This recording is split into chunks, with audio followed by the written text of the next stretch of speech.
Grandma's Knitting Showdown.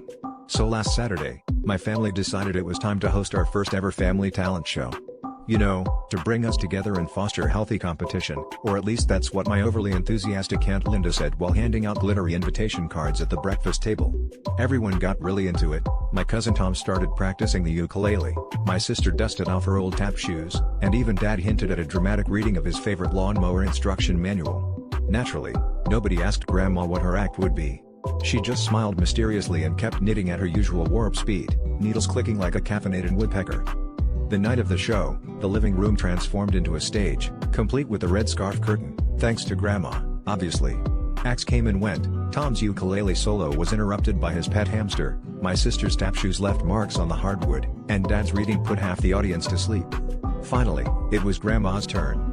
She stood up, pulled out an entire bin of yarn, and announced, "I will now knit a sweater for every item in this room." We all laughed, thinking this was one of her classic jokes.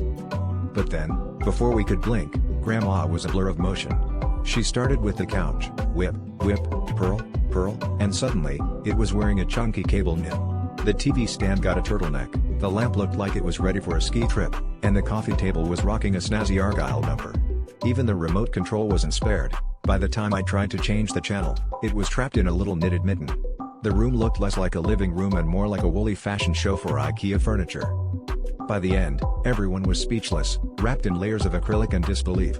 When Aunt Linda tried to present Grandma with the Best in Show trophy, she just grinned and said, "I guess you could say I really stitched up the competition."